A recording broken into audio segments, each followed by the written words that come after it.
वारा आहे रे.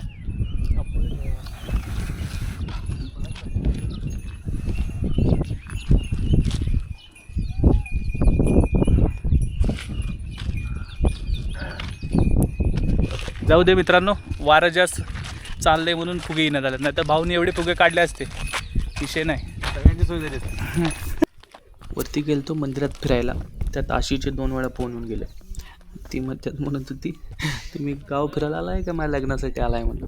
तर तिला आणि जर वेट करायला लावलं तर आमचा जीव घेईन. मग पहिला जाऊन तिला मदत करूया, चला. आणि ही आहे नवरीबाई, आमची मैत्रीण आशा. ही या लग्नासाठी आपण इथं आलोय.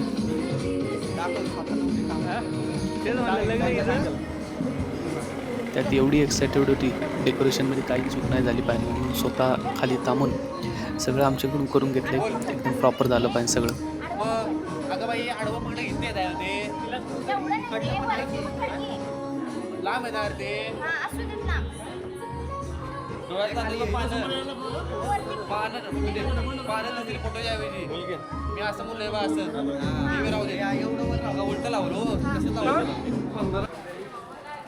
मग लगेच संध्याकाळी हळदीचा कार्यक्रम चालू झाला. तर लगेच नवरा नवरीला हळद लावून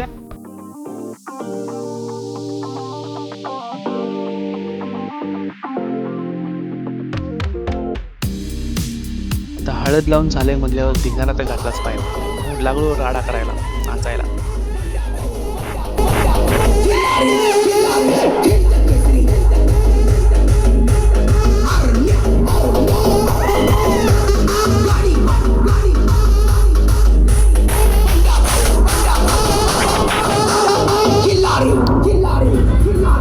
तेवढ्यात जोडपं पण आणायला नाचायला. त्यात ह्यांना डान्स करताना बघून लई भारी वाटायला. त्यात नवरीचे डान्स बघून गावाला येड लागला.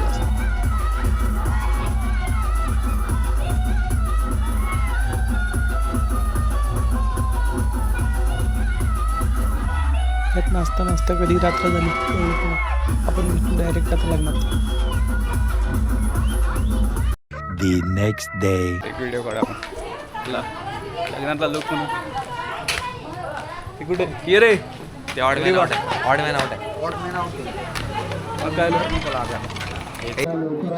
कार्टून टाईप मध्ये फ्लेक्स एक नंबर होता. श्रेयस दादा लग्नासाठी रेडी होता, पोरगीच काय पत्ताच नाही. भटजी नाव ओढून ओढून दबले, पण पोरगी काय आहे नाही लवकर.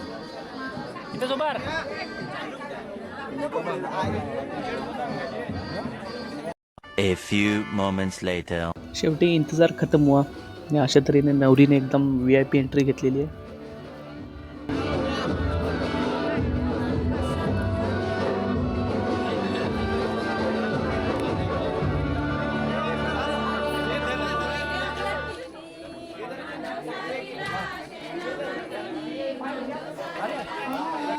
थोड्याच वेळात लगेच मंगलाष्टका चालू झाल्या.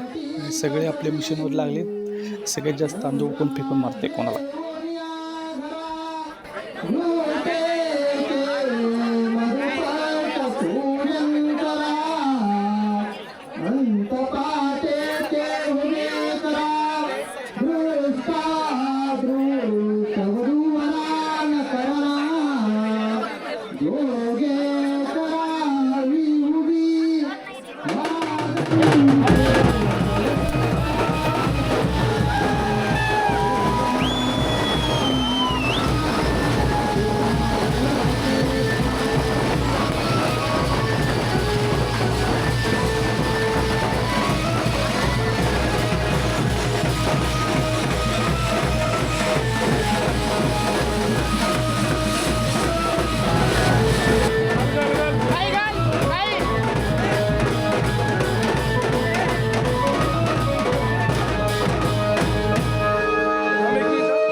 त्यांचं पण झालं, आमचं कधी होणार असा प्रश्न देवाला विचारून आपण पळालो लगेच जेवण करायला.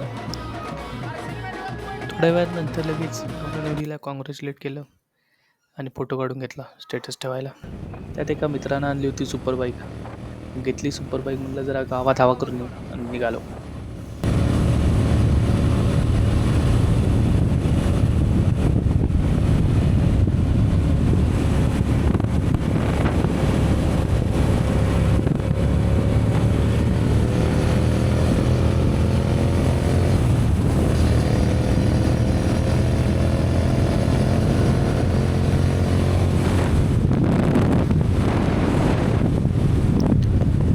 त्या डीलने एवढा आवाज सोडला की म्हणलं आता वरातीत नाचलं नाही तर काय करणार, नावेही लागले ते गाणं घालायला.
The next day. दुसऱ्या दिवशी आपण तिघही निघालो पुण्याकडे यायला, कारण सुट्ट्या होत्या संपलेल्या. आणि जर सुट्ट्या काढल्या तर मॅनेजर म्हणून गावाकडे राहावं, इकडे येऊ नका. त्यामुळं जज्बात पे काबू रख के आपण तिघही वेगाट सुटलं पुण्याच्या दिशेनं. ते 4-5 दिवस कसे निघून गेले काय कळलंच नाही. मित्राच्या गावाकडे एक नंबर मजा आली, त्यात लग्नात पण एकदम मजा आली. त्यामुळं कसे दिवस निघून गेले कळलंच नाही, पण एन्जॉय खूप केलं.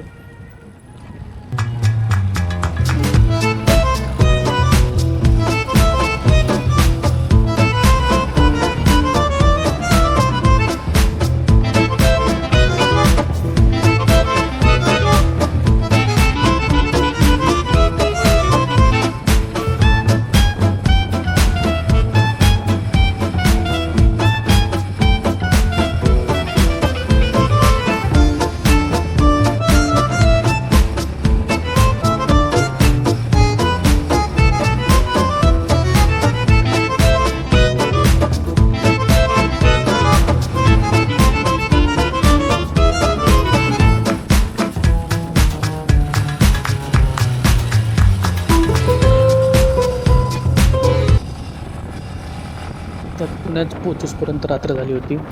वरून ही बॅग खांद्यावर आणि एमटीच्या मागची सीट, म्हणजे एकदम बेकार कॉम्बिनेशन. असं वाटत होतं कधी घरी आणि कधी घरी जाऊन गरम पाणी आंघोळपर्यंत झोपून टाकलं. तर हा ब्लॉग इथंच कंटिन्यू करू. जर आवडला असेल तर नक्की लाईक करा, सबस्क्राईब करा आणि अशाच कंटेंटसाठी फॉलो करा.